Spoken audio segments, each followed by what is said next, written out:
Watch the full video of this house on buildofy.com.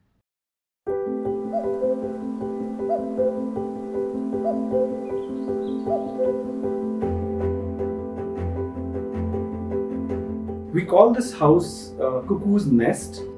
The name alludes to the playful imagery of this cuckoo's clock.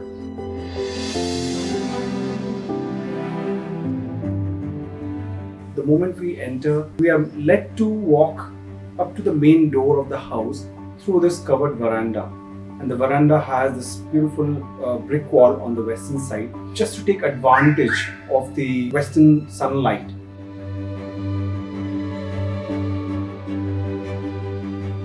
So the idea was that when you are coming from outside, you are basically led through this sort of a low height, dimly lit sort of an ambient space.